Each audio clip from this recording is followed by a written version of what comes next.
بسم اللہ الرحمن الرحیم۔ السلام علیکم۔ نواسہ رسول صلی اللہ علیہ وآلہ وسلم، جگر گوشہ بطول سیدنا حضرت امام حسن رضی اللہ تعالیٰ عنہ رحمت عالم صلی اللہ علیہ وآلہ وسلم کے لاڈلے نواسے خلیفہ چہارم سیدنا حضرت علی المرتضیٰ رضی اللہ تعالیٰ عنہ کے لخت جگر خاتون جنت سیدہ حضرت بی بی فاطمہ کے نور عین اور شہید کربلا سیدنا امام حضرت حسین رضی اللہ عنہ کے برادر اکبر ہیں۔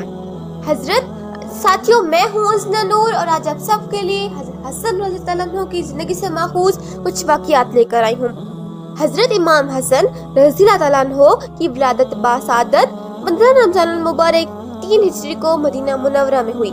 حضور اکرم صلی اللہ علیہ وآلہ وسلم نے آپ رضی اللہ عنہ کا نام حسن رکھا اور 7ویں روز آپ کا عقیقہ فرمایا۔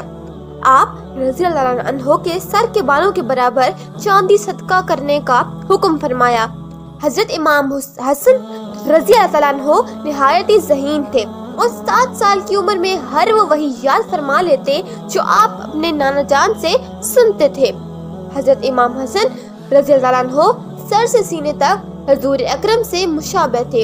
آپ رضی اللہ عنہ کا لقب شبیہ رسول تھا اور یہ مشابہت محض ظاہری اعضاء تک محدود نہ تھی، بلکہ آپ رضی اللہ عنہ کی ذات باطنی اور معنوی لحاظ سے بھی اسماء نبی صلی اللہ علیہ وآلہ وسلم کا نمونہ تھی۔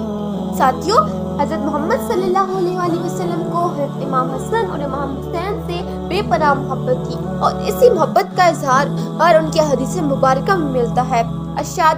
نبی کریم نے ارشاد فرمایا، اہل بیت میں سے مجھ سب سے زیادہ محبت حسن اور حسین سے ہے۔ اس طرح ایک اور موقع پر ارشاد فرمایا، جس نے حسن اور حسین سے محبت کی اس نے در حقیقت مجھ سے محبت کی۔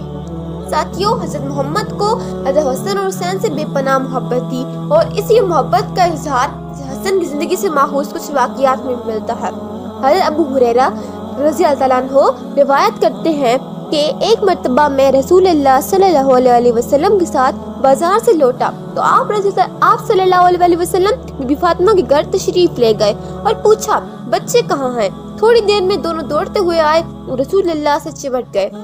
آپ صلی اللہ علیہ وسلم نے فرمایا، خدایا میں ان کو محبوب رکھتا ہوں، اس لیے تو بھی انہیں محبوب رکھ اور ان کے محبوب رکھنے والوں کو بھی محبوب رکھ۔ عبداللہ بن بریدہ روایت کرتے ہیں کہ انہوں نے حضرت ابو بریدہ کو فرماتے ہوئے سنا کہ نبی اکرم صلی اللہ علیہ وسلم ہمیں خطبہ ارشاد فرما رہے تھے کہ حسنین کرمین سرخ دھاری دار قمیص مبارک زیبتن ٹن کیے لڑکھڑاتے ہوئے آ رہے تھے تو رسول اللہ صلی اللہ علیہ وسلم ممبر سے نیچے تشریف لے گئے، امام حسن اور امام حسین کو گود میں اٹھا لیا۔ حضور اکرم صلی اللہ علیہ وسلم نماز پڑھتے وقت رکوع میں جاتے تو حسن اور حسین دونوں ٹانگوں کے اندر گھس جاتے۔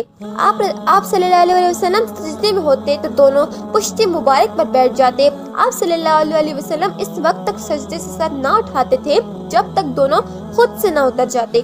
حسن اور حسین کو آپ صلی اللہ علیہ وسلم نے اپنے جنت کی خلدان گل خندان فرماتے تھے۔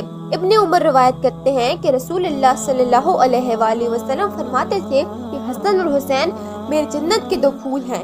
حسن اور حسین رضی اللہ عنہ نوجوان جنت کے سردار ہیں۔ حضرت امام حسن رضی اللہ عنہ اپنے نانا جان اور والدین کی طرح سخی اور خوددار طرز مشہور تھے، کسی سائل کو خالی ہاتھ نہیں جانے دیتے تھے۔ حضرت امام حسن رضی اللہ عنہ کا دسترخوان بڑا وسیع تھا۔ آپ کی مہمان نوازی کا شہرا دور دور تک تھا، جبکہ آپ خود فاقے سے ہوتے تھے۔ ایک حضور اکرم صلی اللہ علیہ وسلم کی وفات کے وقت حضرت حسن کی عمر محض 8 سال تھی۔ خوف و خشیت کا عالم یہ تھا کہ جب حضرت امام حسن وضو فرماتے تو آپ رضی اللہ عنہ کے بدن کا جوڑ خوف الہی سے کانپنے لگتا۔ آپ نے 25 حج پیدل ادا فرمائے۔ لوگوں نے عرض کیا، حضور سواریاں ہوتے ہوئے آپ پیدل کیوں تشریف لے جاتے ہیں؟ آپ نے فرمایا کہ مجھے اپنے مولا کے گھر کی طرف سوار ہوتے جاتے ہوئے شرم آتی ہے، حتیٰ کہ پیدل چلنے سے آپ کے پاؤں مبارک پر ورم تک آ جاتا۔ 50 ہجری میں کسی نے آپ کو زہر دے دیا، قلب و جگر کے ٹکڑے کٹ کٹ کر گرنے لگے۔ 28 سفر المظفر 50 تاریخ کا وہ سیاہ دن ہے جب اب نواسہ رسول لخت جگر حضرت علی و حضرت بطول حضرت خلیفۃ المسلمین حضرت امام حسن درجہ شہادت پر فائز ہوئے۔ 50 ہجری میں 47 یا 48 برس کی عمر میں جامع شہادت نوش فرمایا۔ آپ کو جنت البقیع کے قبرستان میں سپرد خاک کیا گیا۔ اللہ تعالی ہمیں اہل بیت کی سچی محبت نصیب فرمائے اور دشمنان اہل بیت کو نیست و نابود فرمائے۔ نواسہ رسول کی عظمت و شان کے صدقے پوری امت مسلمہ میں اتفاق و اتحاد قائم فرمائے، آمین۔ اللہ حافظ۔